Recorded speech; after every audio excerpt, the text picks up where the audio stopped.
Que alegria estar mais uma manhã na presença de Deus. Amém? Eu sinto que tem uma galera aqui hoje que é aquela galera assim, ó.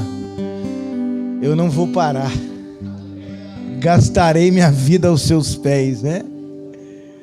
O povo tudo desanimado. Aí Jeremias, existe o fogo encerrado dentro de mim que não me dá descanso. Quem aqui quer ser perseguido por Deus, hein? Porque às vezes a gente fica preocupado, não, porque o diabo está me perseguindo, querido. Quem está me perseguindo é o Senhor, Ele não me deixa mais ir embora. Né? Porque a escolha dele me deixou sem escolha. Quem aqui quer viver uma vida assim? Ah, pastor, mas eu tenho livre-arbítrio. Eu tinha. Você tem, eu tinha. Porque a escolha de Jesus me deixou sem escolha, querido. Ele se despiu da divindade dele, né? Ele se despiu da glória dele para vir aqui como um homem. E através da sua vida, da sua morte, da sua ressurreição, nos possibilitou um novo e vivo caminho. Amém? Um caminho sobremodo excelente, uma aliança superior, um pacto superior. Então eu fiquei sem escolha agora, porque a escolha dele me tomou. Amém? Isso para mim é cristianismo, é quando você se esvazia de você para que a essência de Cristo possa governar totalmente a sua vida, né? A gente sempre fala que o bom de esvaziar de você é que quando você esvazia o que é seu, sobra espaço para ele pôr o que é dele. E o que é dele é bem melhor do que o que é seu. Amém? Por isso que quando a gente se encontra com o Senhor, a gente precisa estar disposto a perder para Ele, né? Pastor João fala uma coisa muito linda. Você quer vitória? Vitória é aprender a perder para Deus, né? Só que a nossa mentalidade é sempre de ganhar, né? Nós queremos só ganhar. Olha o que Jesus diz em Mateus 10:39. Aquele que achar a sua vida irá perdê-la, mas aquele que perder a sua vida por amor a mim, esse irá achá-la. Então fala pro seu irmão aí, perdeu o Playboy. Amém? Esse é o nosso problema, a gente quer achar a nossa vida.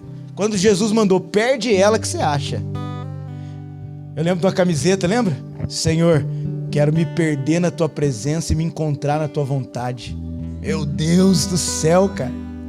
Essa é a essência, amém? É perder. Agora, esse texto de Mateus 10:39, quando fala que nós devemos perder a nossa vida, não é a vida zoe, que é a plenitude da vida. É a vida, a tradução da palavra vida é psique, que também é traduzido como vida, mas é o quê? A psique é vontades, desejos, anseios. Tá entendendo? Que Jesus está dizendo, aquele que quiser achar a sua vontade, seus desejos, seus anseios, irá perder. Mas aquele que perder sua vontade, seus anseios, seus desejos, por amor a mim, esse vai achar. Vai achar o quê? Vai achar Ele. Eu achei Ele, acabou. Amém? Se você tem tudo, mas não tem Ele, você não tem nada. Mas se você não tem nada, mas tem Ele, você está completo. Você tem tudo. Então eu quero dar uma dica para você. Acorda todo dia de manhã e vai procurar Jesus. Jesus, onde o senhor está no Velho Testamento aqui, hein? Que é isso aqui? A rocha que os perseguia no deserto. Meu Deus.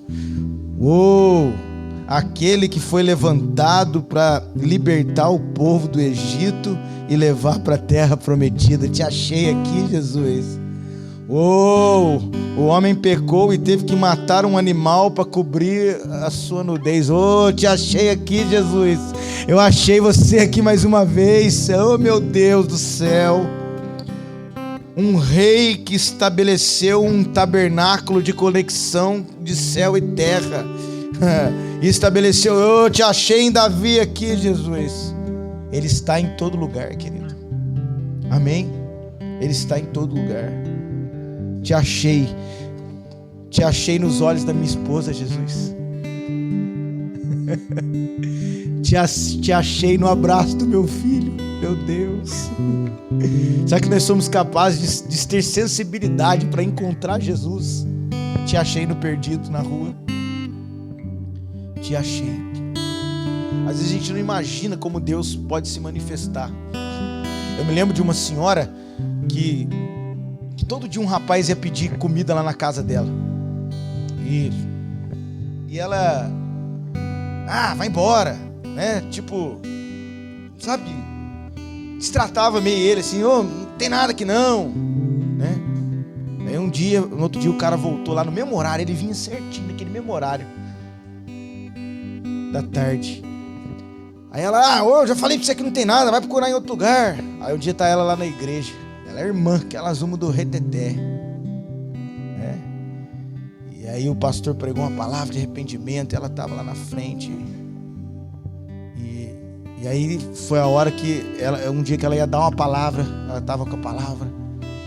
E aí veio uma irmã no meio do corredor da igreja, uma senhora que foi visitar lá.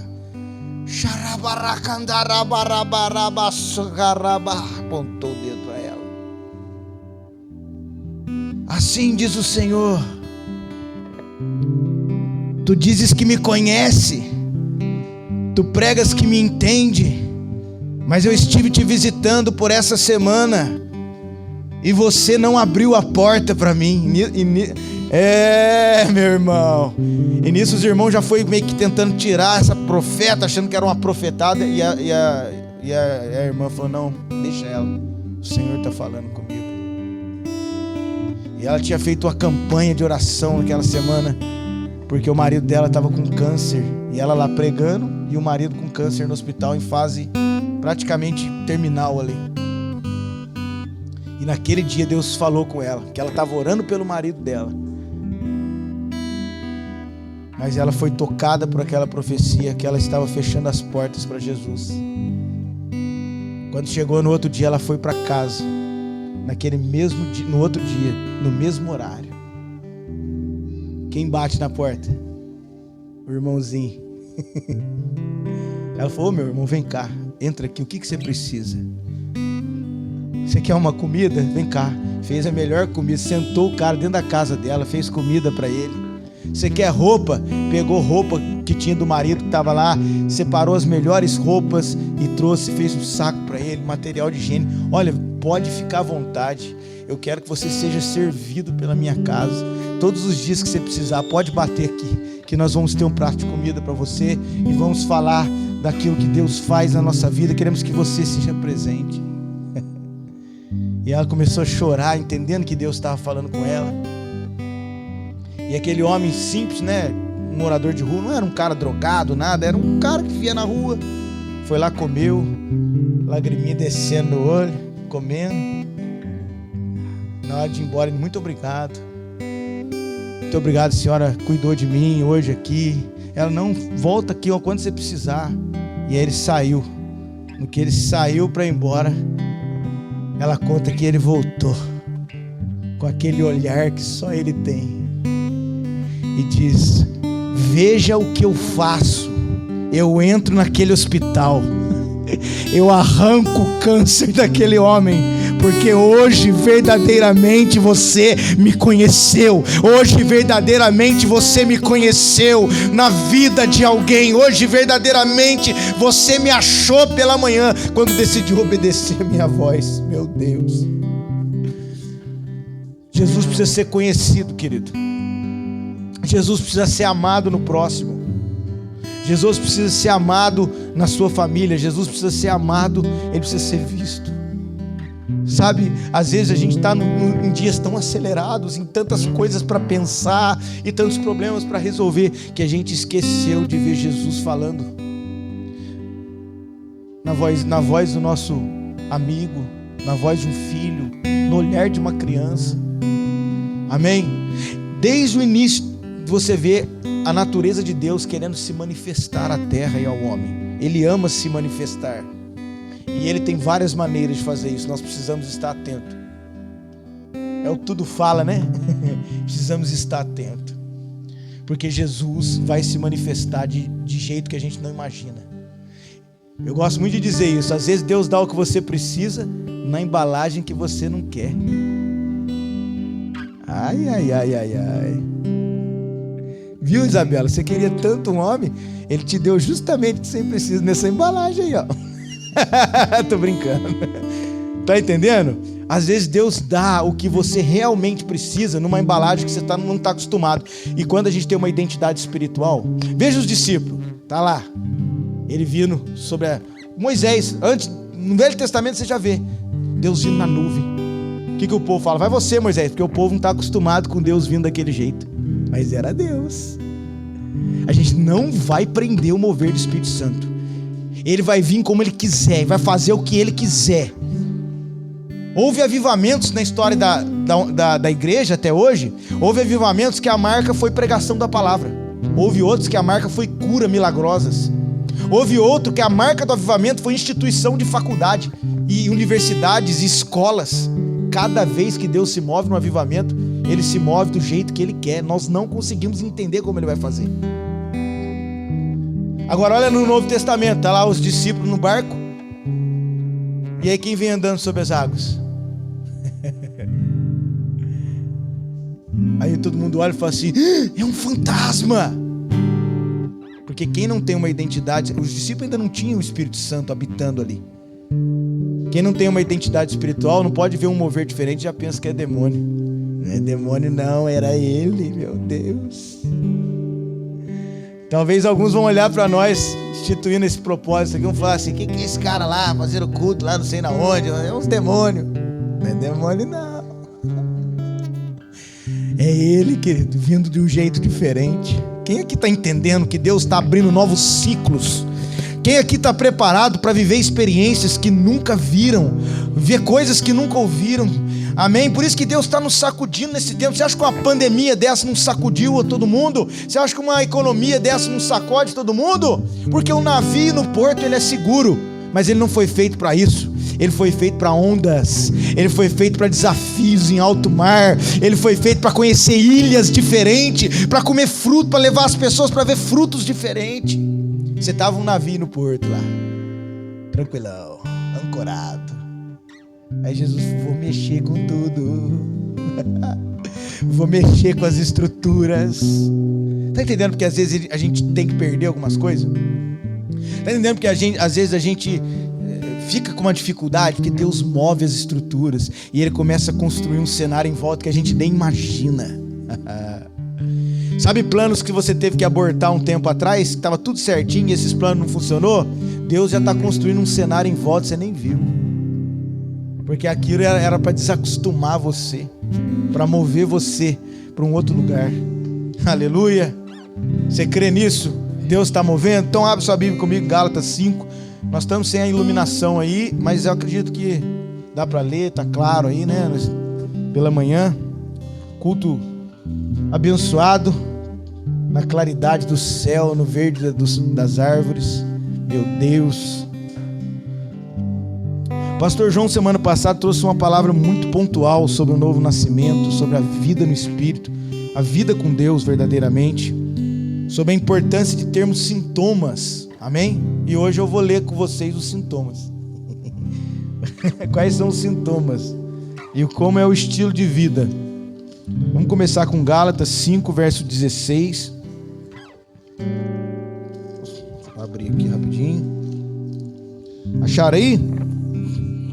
Diz assim, ó: digo, porém, andai em espírito, e não cumprireis as concupiscências da carne. Porque a carne luta contra o espírito, e o espírito contra a carne, e estes se opõem um ao outro, para que não façais as coisas que quereis. Amém? Agora olha comigo o verso... vamos seguir aqui então, vai. Mas se sois guiados pelo Espírito, não estão debaixo da lei. Porque as obras da carne são manifestas, a quais são adultério, fornicação, impureza, lascívia, idolatria, feitiçaria, inimizade, contendas, ciúmes, iras, pelejas, dissensões, heresias, invejas, homicídios, bebedices, glutonarias e coisas semelhantes a estas, acerca das quais de antemão vos declaro, como também já antes vos disse, que os que cometem tais coisas não herdarão o reino de Deus. Mas olha o sintoma da vida nova aqui, ó. Mas o fruto do Espírito é amor, alegria ou gozo, paz, longanimidade ou paciência, benignidade, bondade, fé, mansidão e domínio próprio. ou temperança. E contra essas coisas não há lei. Os que são de Cristo crucificaram a carne com suas paixões e concupiscências.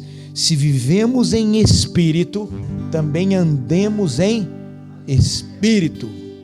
Aleluia. Querido, eu queria falar de quais são realmente os sintomas de uma nova natureza. Não existe uma vida que foi transformada por Jesus que não apresente reações e frutificação. Amém? Uma das características de uma nova vida é o fruto que ela vai produzir. E o Espírito Santo, através da manifestação dele em nós, ele vai trabalhar, ele vai operar a transformação por aquele que recebeu uma nova vida em Cristo. Como que funciona? Quando que isso começa? Efésios 1,13 diz que você, ouvindo a palavra da verdade, o evangelho da salvação, e nele crido, você é selado com o Espírito Santo da promessa. E a partir daí, a consciência do pecado começa a vir sobre você e você gera fruto de arrependimento. Não existe cristianismo sem arrependimento. Não existe reino de Deus sem arrependimento. Amém? Quando Jesus foi ensinar sobre o reino, assim como João Batista, a palavra-chave que ele disse é: arrependei-vos, porque é chegado o reino do céu. O arrependimento é o portal de entrada para o evangelho do reino. Agora, o que é arrependimento? Arrependimento não é dorzinha de consciência.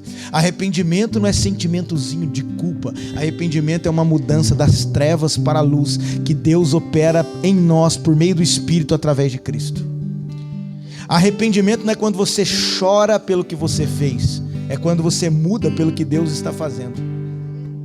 Arrependimento não é lágrima descendo do olho e escorrendo na face. Arrependimento é mudança descendo da mente e escorrendo nos comportamentos. É uma mudança de mentalidade. É o que a palavra arrependimento diz, é metanoia. Uma mudança de mentalidade que produz uma mudança de comportamento. Amém? Então, a vida nova em Cristo, a natureza de Cristo, ela proporciona em nós uma mentalidade transformadora. É por isso que Paulo diz em 1 Coríntios capítulo 2, a partir do 14 até o 16, ele diz assim: o homem natural não consegue entender as coisas do Espírito de Deus.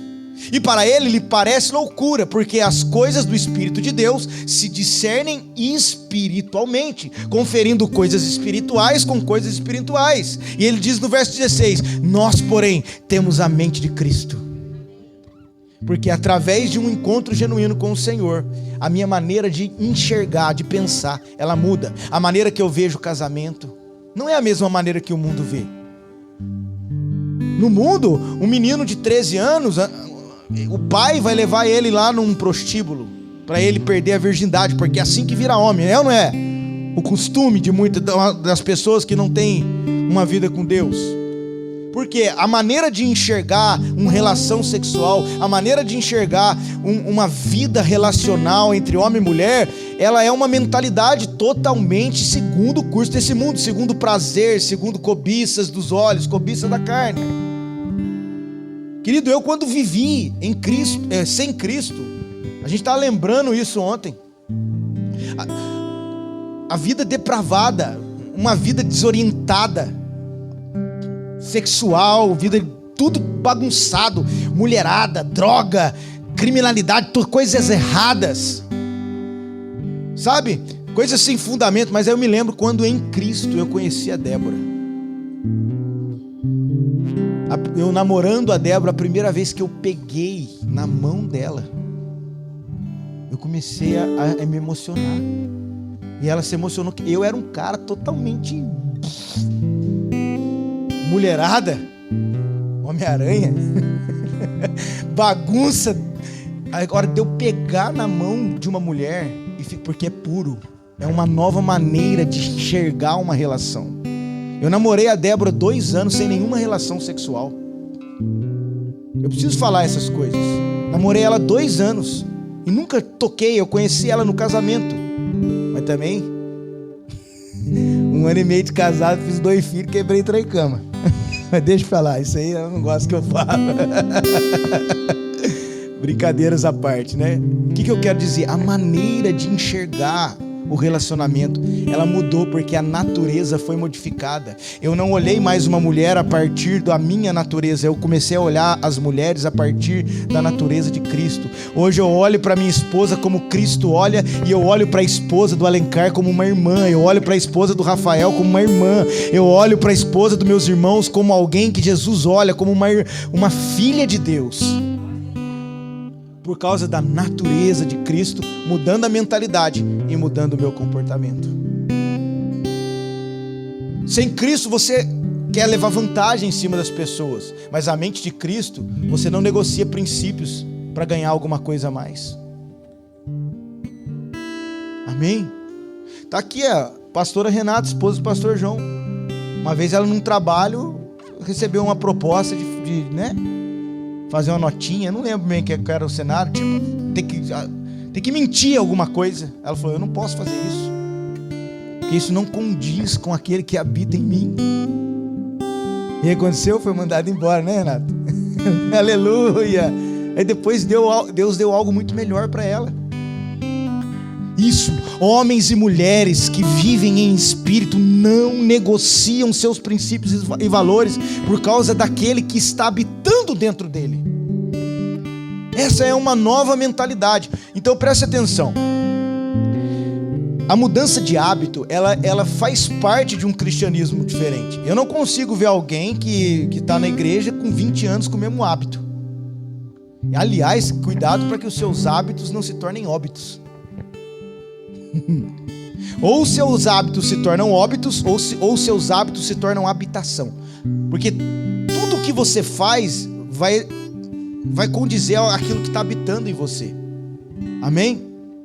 Mentalidade, comportamento que condiz aquele que habita em você. Por que você, sem Cristo, você tem aquele comportamento todo? Eu não estou dizendo que em Cristo você nunca vai errar, querido. Eu estou dizendo do estilo de vida, amém? O estilo de vida de mudança. Quando a Bíblia fala que nós devemos de ser irrepreensíveis, você pensa, é um cara que não peca, que não erra. Não, irrepreensível é um estilo de vida de arrependimento. Está sempre se reposicionando segundo os modos de Cristo. Então andar no Espírito é isso. Olha o que o versículo diz. Se você andar no Espírito, você não vai satisfazer os desejos da carne, mas a carne vai continuar lutando contra o Espírito, e o Espírito contra a carne. Essa batalha é constante dentro de nós, né? Mas como que nós vencemos isso? Não é por força nem por violência, é justamente pelo Cristo que está crescendo. Eu só preciso alimentar o Cristo que está crescendo, porque Ele vence essas etapas. Está entendendo?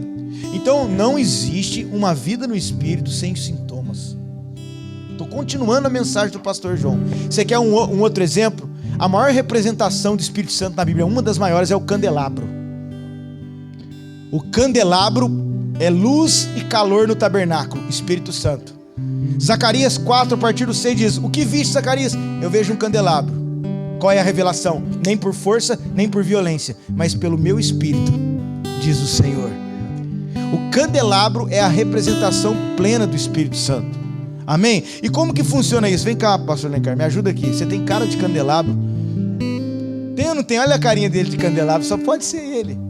Vamos ficar aqui atrás para todo mundo poder ver aqui. Como que funciona um candelabro? Êxodo 25 e 26, você vai ver essa construção da formação do candelabro. E ele representa a vida com o Espírito Santo. Ele tem 3 hastes do lado esquerdo. Ele faz questão de mencionar 3 hastes. E 3 hastes do lado direito. E uma haste central. Igualzinho essa aqui, ó, a central. Né? A haste central representa o fundamento que é Cristo, né? O centro de todas as coisas. E olha como que ele descreve a formação desse candelabro. É muito interessante isso. Preste bem atenção nisso. Cada uma dessas hastes, dentro delas, de acordo com Êxodo 25 e também lá no 26, dentro de cada uma dessas hastes tem 3 cálices com amêndoas. Amêndoas também representando frutificação. O que viste, Jeremias? Uma vara de amendoeira. Tudo isso está dentro. Você não vê no candelabro, você só vê as hastes. Mas dentro das hastes tem 3 cálices em cada uma com amêndoas. Vamos lá. Se tem 3 cálices em cada haste, quantos cálices tem aqui? 3, 6, 9 do lado direito. E quantos do lado esquerdo? 3, 6, 9 cálices do lado esquerdo. Existem, no equilíbrio do candelabro, 9 cálices com amêndoa do lado esquerdo e 9 cálices com amêndoa do lado direito. Beleza? Quantos são os dons espirituais de 1 Coríntios capítulo 12? Se você contar lá, 9 dons. E essas partes que a gente acabou de ler, que são as partes do fruto do Espírito, quantas são? Acabamos de ler aí, pode contar. São 9 também, representando o equilíbrio entre dons e fruto. Porque os dons falam do que você faz, o fruto fala de quem você é. Os dons, a vida no Espírito que produz dons, é aquilo que você, a unção abre a porta, mas é o caráter que mantém a porta aberta. Amém? Aquilo que você recebe de dons para fazer as coisas para Deus faz com que você sente algumas mesas, mas é o fruto que faz com que você permaneça nessas mesas. O candelabro é o perfeito equilíbrio do Espírito Santo, aonde eu tenho dons, eu tenho habilidades, mas eu tenho princípios, eu tenho caráter. Eu cansei de ver candelabros desalinhados em nome de Jesus. Prega bem, ora bem, faz milagre, mas trai a sua mulher, mas abandona a sua família, mas larga os princípios. É um candelabro penso. Precisa botar uma fitinha do lado esquerdo, lembra da pipa? O soltador de pipa lembra. Não, querido, o que Deus está fazendo é, em nosso meio, eu creio, através dessas mensagens, através do que Ele está construindo, é levantando um povo maduro, equilibrado, que vai fluir nos dons, que vai orar e os enfermos serão curados, que vai entrar em lugares e levar a atmosfera de Deus, mas que vai respaldar a unção com uma família estruturada, com uma vida equilibrada, com alguém que será um testemunho vivo de que Deus realmente opera naquela casa, opera naquela vida, em nome de Jesus. Você recebe isso? Então aplaude a Jesus pela vida do candelabro aqui, ó. Amém. Isso é uma vida no Espírito. Esses são os sintomas. Nós não podemos nos movimentar, querido. Não siga dons, siga fruto. Por que acontece os escândalos evangélicos e aí um fulano cheio de poder cai e cai todo mundo atrás? Porque ele investiu o seu cristianismo na habilidade, porque a habilidade traz like, traz seguidores, faz você ter um palquinho para você. Quer conhecer a gente mesmo? Nós que somos pastor, tem que fazer uma entrevista com a Débora, com a Isabela, com a Renata, com a Camila, né, Ronaldo? Se você perguntar para a Débora quem é o Fabrício, ela vai falar para você, difícil. Mas é um homem de Deus. O final vai ser isso, você vai ver só. No final vai ter Deus no negócio. Amém, querido? Porque o ápice de uma espiritualidade não é a habilidade e a performance em um lugar coletivo. O ápice de uma espiritualidade é o quanto essa espiritualidade reflete naqueles que verdadeiramente conhecem. Esse é um cristianismo verdadeiro. Olha os grandes avivalistas. Você viu que a esposa, acho que John Wesley ou Spurgeon, não lembro, o que ela escreveu sobre ele quando ele morreu e estava sendo sepultado? Cara, quando eu li, eu não me lembro de cabeça agora, mas quando eu li o que essas mulheres, esses caras, eles pregavam mais de 600 mensagens por ano, cuidavam de 10 orfanatos. Eu falei, cara, esses caras vieram lá do X-Men. E ainda tinham uma família que olhava para eles e falava, o meu marido me inspirou a chegar perto de Jesus. O meu marido era o reflexo de Jesus na terra. Eu dormia e acordava com Jesus, porque Ele habitava no meu marido. Meu Deus, eu quero viver isso, queridos. Amém? Eu quero viver. Nós não somos perfeitos. A Débora, ela conhece os meus defeitos, mas eu sei que a vida de Cristo em nós, ela vai gerar um testemunho.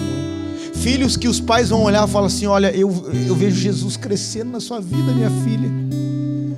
Eu vejo meu filho Jesus está crescendo na sua vida. Ah, Deus, faz com que o Senhor revele a tua vida através da nossa casa, Senhor. Eu vou dizer para vocês o que eu creio. Eu não disse aqui que cada avivamento produziu uma resposta. Um avivamento levantou universidades, escolas, outro com mover de cura, outra marca foi a pregação do evangelho, a reforma protestante. O avivamento dos últimos dias vai levantar famílias estruturadas, abençoadas, que vão refletir a glória de Deus, porque está escrito em Malaquias capítulo 4, nos 2 últimos versículos de Malaquias: antes que venha o grande e terrível dia do Senhor, virá o profeta Elias, e o que ele vai fazer? Converterá o coração dos pais para com os filhos e dos filhos para com os pais. Um mover que alinha família, que alinha paternidade. Essa é a voz do último avivamento que vai preparar a terra. Amém. Eu quero liberar algo na sua vida. Enquanto nessa crise, nessa pandemia, os casamentos estão acabando, as pessoas estão abandonando, a sua casa será revelada na presença do Espírito Santo de Deus. O seu casamento será aquecido pela vontade de Deus no meio dos problemas. Amém. No meio dos problemas. Por isso que homens de Deus, eles não são movidos pelo cenário, eles são movidos por aquilo que são em Cristo. Eu me lembro de um pastor que foi fazer uma conferência no Japão, e eles não tinham o costume, os japoneses, igual nós: eu te amo, dá beijo. E o pastor começava a falar pro pastor japonês: eu te amo, cara. Todo dia ele abraçava: eu amo você. E o pastor meio, cultura diferente. Aí chegou no 5º dia da conferência, o pastor do Japão chamou o pastor para ele e falou assim: explica aí, como assim você me ama se você nem me conhece? Ele disse assim: eu não te amo pelo que você é, eu te amo pelo que eu sou. Eu te amo por causa daquele que está aqui dentro de mim, meu irmão. Amém. Então nós não seremos movidos pelo cenário, aquilo que está em nós. Essa é um homem e uma mulher que vive pelo Espírito Santo. É aquele que não se move pela vista. Veja bem como que era o princípio do movimento do Espírito Santo na vida de Jesus. Quando Jesus foi batizado, você é novo convertido, né? Você vai ser batizado, você vai, se levanta. Qual foi a primeira coisa que aconteceu? A voz primeiro veio e disse: este é meu filho amado. Aí a Bíblia diz assim, e logo em seguida, o Espírito Santo levou Jesus para o deserto. Meu Deus, não existe vida no Espírito sem deserto. Amém? Não existe um caminhar com Jesus que você não passe por processos. Esse é o nosso problema. A gente quer o milagre imediato, mas Deus não trabalha com resultado, Deus trabalha com fruto. E fruto tem que plantar, tem que regar, tem que acordar de manhã, tem que preparar a terra, tem que regar no outro dia, tem que esperar crescer, tem que aparar, tem que podar. Fruto é processual. Nós vivemos a geração mais imediatista de todos os tempos. É a geração do arrasta pra cima. É ou não é? É o que nós vivemos hoje. Você entra lá, você quer ficar rico agora, você vai ter tudo que você precisa e tal. Chega de ficar trabalhando e sofrendo, arrasta pra cima que eu vou resolver seu problema. Essa é a geração que nós temos hoje. Aí o cara arrasta pra cima, faz o curso, ganha dinheiro e larga a esposa. Porque um cara que não encarou o processo não vai conseguir ter dinheiro e manter seu casamento. Um cara que não se submeteu ao... Existe 2 palavrinhas para Deus fazer alguém maduro: tempo e modo. Sabedoria está ligado a tempo e modo. E eu provo biblicamente, Eclesiastes 8, 5 e 6. Diz assim: o coração do sábio entende tempo e modo, e debaixo de todo o propósito há tempo e há modo. É processual. Olha que Provérbio 4,18 diz: a vereda do justo é como luz da aurora, que vai brilhando mais e mais, processo, até se tornar o dia perfeito. Mais e mais até. Pegou isso? Mais e mais até. A gente quer o até, mas não quer o mais e mais. Processo. Os discípulos, quando iam receber do Espírito, Lucas 24, 49, Jesus fala: permanecer em Jerusalém, até que... Olha o processo aí. Até que do alto vocês vão ser revestidos de poder. Permaneça até que... Alguém precisa guardar essa palavra. Permaneça até que... Pastor, mas está difícil que eu estou vivendo o cenário. Permaneça até que. Permaneça até que. Permaneça até que. Lucas 24, 49, permaneça até que. Atos 2, e de repente veio. E de repente veio. Olha esses dois termos, permaneça até que e de repente veio. A gente só vem no culto para buscar o de repente, mas não se submete ao até que. É ou não é verdade? Quem aqui já fez isso? Eu fiz, eu também fiz. Eu já quis o de repente. Mas Deus não quer ficar te dando de repente para você se perder de repente. Ele quer trabalhar você no deserto primeiro. Todo o plano de Deus, ele também é revelado na tipologia da libertação do povo do Egito, né? Moisés era como Jesus, um libertador do Egito, mas para que o povo atingisse o reino celestial que seria Canaã. Mas o que tem no meio do caminho? O deserto. Deus não podia ter tirado o povo do Egito e colocado direto na Canaã? E tinha até atalho, mas a Bíblia fala que Deus fez questão de dar um caminho mais longo. Porque a questão não é chegar rápido, é chegar onde é para chegar. Meu Deus, vou falar isso de novo. A questão não é chegar rápido, é chegar aonde temos que chegar. Sabe qual é o problema? A gente quer pegar atalhos, e na obra de Deus atalho é atraso. Deus não trabalha com atalho, Ele trabalha com caminho. Ele diz: eu sou o caminho, a verdade e a vida. Ninguém vem ao Pai se não for por mim. Existe processo. Guarde essa palavra. Encarar processo é dar comida para a maturidade.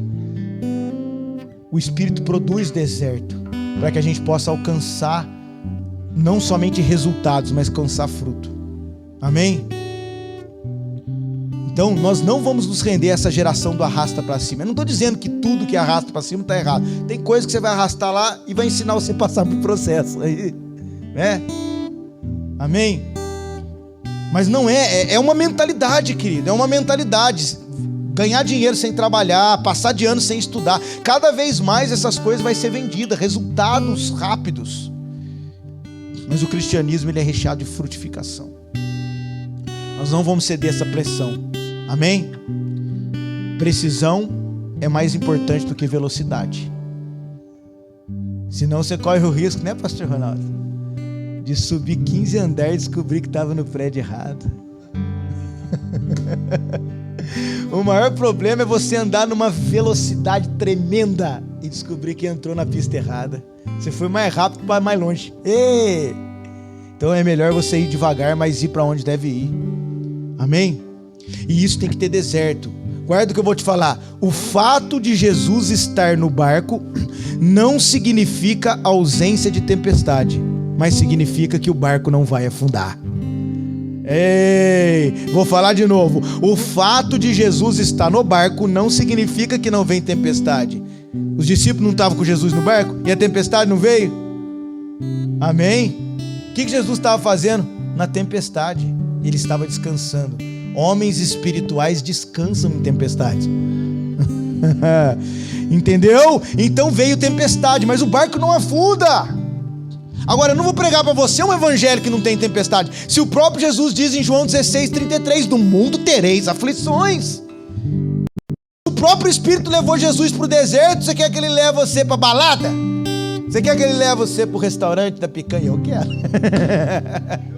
Ele leva, mas ele também vai levar você para dar uma capinadinha no quintal, né? Dar uma arrumadinha, né? Vamos indo. Amém? Então desertos fazem parte. E às vezes a gente quer tomar a frente, anular situações que o próprio Deus preparou para a gente crescer. Eu contei isso ontem lá em Barra Mansa. Uma irmã uma vez me procurou pedindo ajuda, que ela era a única crente da família. E ela era uma bênção. Ela é uma bênção, ajuda a família, ajuda todo mundo. Só que Deus estava querendo tratar o orgulho dos pais dela. Porque eles estavam orgulhosos. O irmão, os pais, e aí toda hora que o calo apertava, ela ia e resolvia os problemas da família, e ela estava sobrecarregando o casamento dela, o filho dela, por causa disso daí, porque ela ficava saindo para socorrer a família o tempo todo, porque na hora do aperto, ao invés deles encarar os processos, eles recorriam para ela, e ela nessa atitude, eu vou ajudar, e essa atitude é boa, a gente tem que ajudar, mas Deus estava querendo tratar aquela família e ela estava se colocando na frente, porque aquela família estava num processo de incredulidade, e elas precisavam passar por um deserto para clamar a Deus verdadeiramente. E aí ela contou o cenário e eu comecei a discernir no espírito, e realmente aquilo lá ia acabar com o casamento dela, ela ia ajudar todo mundo e ia perder a casa dela. E Deus foi revelando no meu espírito, Ele vai tratar aquela família, Ele vai ganhar aquela família, mas aquela família precisa encarar o processo, porque eles conhecem a palavra e saíram do lugar. Meu Deus. E ela perguntou: eu não sei o que eu faço, pastor, me dá uma palavra para que eu possa entender isso. Eu falei: você quer uma palavra? Vou dizer para você o que eu percebo. Eu percebo que Deus quer transformar a sua família, e Ele preparou um ambiente maravilhoso para mudar a sua casa. Esse ambiente se chama deserto. E quando esse ambiente de deserto começa a pegar seus pais e seus irmãos para que eles clamem ao Senhor, você vem com a miragem. Você é a miragem atrapalhando o plano de Deus. Meu Deus, cara, é difícil para mim falar isso. Você é um oásis falso. Deus quer que eles clamem por água, mas você está sendo a solução ilusória. E você já percebeu que você resolve ilusoriamente e não resolve? Resolve e não resolve. Faz anos que você está assim. Ela começou a chorar e ela se posicionou. Hoje o casamento dela é estabelecido, é abençoado. Ela está cuidando muito bem da casa dela, e Deus está trabalhando no restante da família. Amém? Por isso que tem hora que Deus permite, querido, para que Ele se revele em nós. Qual foi o preço da obediência de Sadraque, Mesaque e Abednego? Estou falando para gente que obedece. Eles obedeceram, não se curvaram ao falso Deus. Qual foi o preço? Fornalha. Quem aqui já foi na fornalha porque está obedecendo a Deus, hein? Não, eu vou falar de novo. Quem aqui já vivenciou uma fornalha porque está obedecendo? Pastor, eu estou fazendo tudo que Deus manda. Estou fazendo tudo que o Senhor está me mandando. Deus está me mandando, eu estou obedecendo. Mas eu estou na fornalha. É porque Deus ama se revelar na fornalha. Ele ama se revelar para todo um povo através de um crente na fornalha. Alguém está entendendo essa palavra? Depois que eles saíram da fornalha viva, essa fornalha não vai te matar, mulher. Amém? A Bíblia diz que o rei olhou, o fogo não queimou o cabelo deles, o meu queimou, mas o deles não.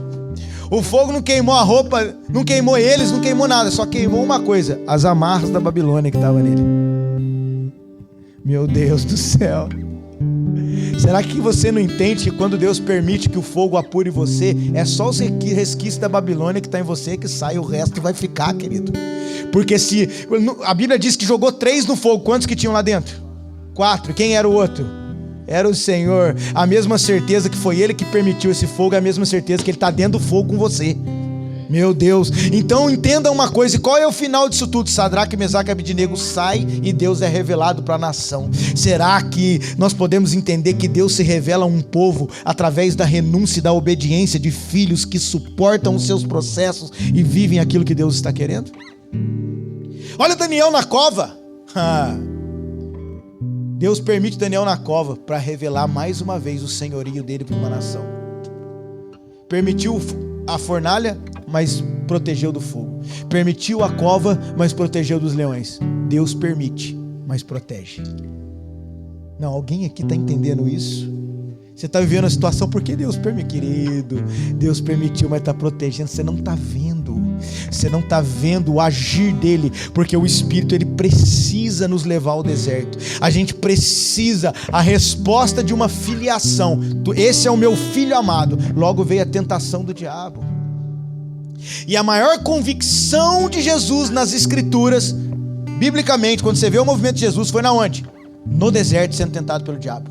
O diabo vinha, pá, tá escrito. Jesus vinha, mas está escrito, tá. E o diabo vinha, mas faz isso. E Jesus dizia, mas está escrito. E o diabo, tá. E ele dizia, mas está escrito. Maior momento de convicção foi no meio da pressão do diabo. Quem aqui é convicto na sua fé? Então recebe o que eu vou dizer agora. Convicção só é convicção quando se mantém na pressão. Meu Deus, você está convicto? Nós vamos saber na hora que o deserto chegar. A hora que o deserto chegar, nós vamos saber, Silas, se nós estamos convictos. Agora, o que acontece? Jesus disse não ao diabo, os anjos vieram e serviu. O céu está disposto a servir aqueles que rejeitaram os desejos da terra. Existe sempre uma resposta. Eu pelo Espírito fui levado ao deserto. Eu pelo Espírito me submeti ao processo. Eu pelo Espírito venci as tentações. Pelo mesmo Espírito que eu venci, é o mesmo Espírito que eu vou receber o que o céu vai trazer. Olha o processo de Jesus. Este é o meu filho amado. O céu fala quem você é. Depois a terra te prova. E depois o céu te recompensa. Esse é o plano eterno de Deus, meu irmão. O céu te respalda, a terra te prova e o céu te recompensa. Eu vou falar de novo. O céu te respalda, a terra te prova e o céu te recompensa. Existe uma recompensa vindoura para aqueles que estão caminhando numa vida espiritual chamada deserto. Nós ainda não chegamos em Canaã, mas nós estamos à porta. Deus já está levantando os 12 espias.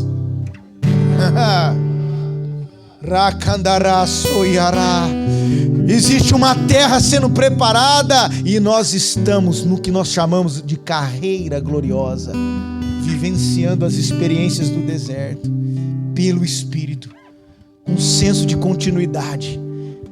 Agora, o mais lindo do deserto é o agir do Espírito no deserto, porque no deserto é lugar de comer do céu. Pastor, o deserto é lugar de improbabilidade, está tudo contra. Mas o maná está descendo, Tá todo mundo olhando. Sabe o que é mais lindo? Deus, ele tem prazer quando você entende o esperar. Ainda mais quando está todo mundo em volta dizendo: o que você vai fazer? E Deus recebe esse aroma. Você esperando e se tornando, esperando e se tornando, e todo mundo dizendo: o que você vai fazer? Moisés, o que você vai fazer? Por que nos tiraste do Egito? E o maná no outro dia vem, e a roupa cresce, querido, no deserto. Está entendendo isso? Não existe vida espiritual sem experimentar os milagres do deserto. Amém? Essa é a verdadeira prosperidade. Essa é a verdadeira paz. A verdadeira paz não é quando tudo está bem. A verdadeira paz é quando tudo, ainda que esteja ruim, eu estou bem. Um dia perguntaram qual é a verdadeira paz de espírito. E um sábio diz: eu vou mostrar para você 2 quadros. Primeiro quadro, uma família brincando num bosque lindo, com o céu aberto, uma natureza linda, e a família lá de boa, feliz, brincando.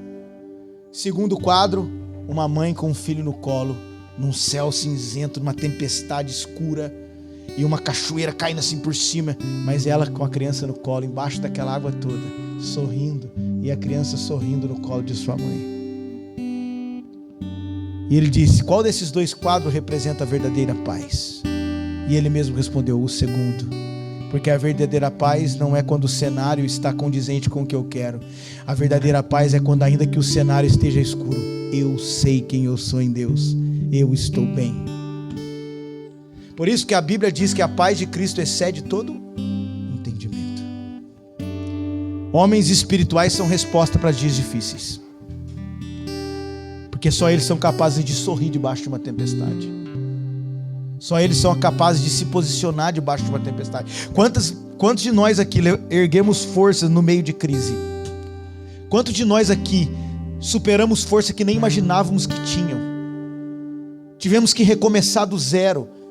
Tivemos que ficar sem respaldo humano nenhum, mas nós tivemos força e continuamos naquilo que o Senhor planejou para nossas vidas. A perseverança era a marca registrada dos homens que deram nome para os seus dias. Porque o Espírito, ele nos engendra esse senso de perseverar, de caminhar no deserto. Querido, viver no Espírito é diferente. Amém? Andar no Espírito é sobrenatural. Eu quero liberar, se nós estamos vivendo algo no deserto, eu quero que você nesse tempo desfrute de coisas improváveis, mas que sejam sobrenaturais. Maná descendo, roupa crescendo, amém? Você recebe as provisões do deserto, então prepara o seu alforge. Alforge era o lugar onde eles guardavam os alimentos. Existe um alimento para o deserto, existem alimentos diferentes, olha o que Deus diz para Elias, quando Elias secou o ribeiro e não tinha o que fazer, ele diz: Elias, vai, porque eu já dei ordem aos corvos que te sustentem. Olha essa palavra, vai, porque eu já dei ordem. Toda vez que Deus manda você ir, Ele já deu uma ordem na frente para quem vai trazer a provisão, para quem vai se unir. Querido, por que nós estamos aqui? Olha o que está acontecendo a cada domingo. Deus colocando as pessoas certas, porque Deus falou: vai porque eu já dei ordem, vai porque eu já dei ordem. Quem vai juntar? Quem vai trazer o recurso? Como que vai ser feito? Você só precisa ir debaixo de uma palavra. Amém. Eu estou falando de homens e mulheres que vão caminhar no deserto debaixo de uma palavra. Sabe o que é essa palavra? Era a nuvem que os guiavam de dia e a coluna de fogo que os guiavam de noite. Nós, no meio de um deserto, enquanto o povo está queimando e não sabendo lidar com as circunstâncias, nós teremos discernimento para ver a nuvem de dia. E nós teremos discernimento para ver a coluna de noite. Sabe o que é lindo? A situação é improvável, mas você sabe para onde você está indo. Ah, Senhor, libera sobre os nossos corações essa manhã uma fé sobremaneira, convicta, onde nós saberemos para onde ir, saberemos o que fazer. Ah, Senhor, pelo Teu Espírito nos leva a esse lugar. Amém. Sabe o que é isso? Ele está no controle, querido. A Bíblia diz em Romanos 8,14 que os que são nascidos de Deus são guiados pelo Espírito Santo de Deus. Viver no Espírito é perder o controle. Você quer uma prova, mais uma prova bíblica? João 3,8. O vento sopra para onde quer. Não sabemos de onde vem e nem para onde vai. Assim são os nascidos do Espírito Santo de Deus. Quem é o vento? O Espírito Santo de Deus. Será que tem algum caniço agitado pelo vento do Espírito aí? Representando a voz do que clama? Nós não vamos saber. Eu libero algo na sua vida. Você não vai saber de onde vem e nem para onde vai. Mas o Espírito vai te levar. Você vai saber o que fazer só na hora certa, não antes. Abraão, sai e vai para uma terra que eu te mostrarei. Ele poderia ter saído da casa do pai dele e já ido direto para Canaã. Mas Deus falou: vai indo que eu vou descortinando o mistério. Isso é a vida no Espírito. Tem muita gente aqui que tem promessas embrulhadas em problemas. Me veio isso aqui agora. Como assim? Promessas embrulhadas em problemas? Tem um monte de problemas, um monte de deserto, um desafio para encarar, mas tem promessas no meio. O que eu faço, pastor? Vai desembrulhando. Vamos desembrulhar.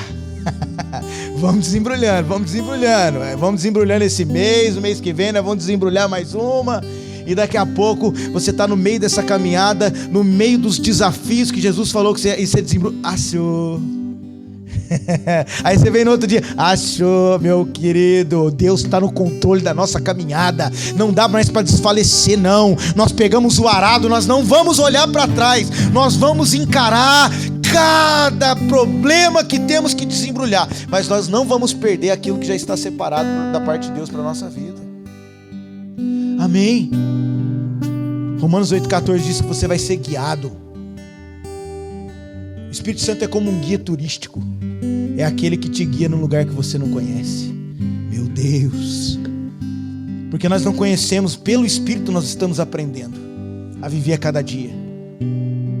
Nós somos guiados, é o Espírito que produz o fruto em nós, não é nós, querido. O mesmo Espírito que convenceu você do pecado é o mesmo Espírito que vai produzir fruto em você. Olha como isso não tem a ver com nós, é a graça salvadora e a vida do Espírito. O nosso papel é só nos posicionarmos dentro daquilo que Deus já está fazendo. Ninguém faz a obra de Deus.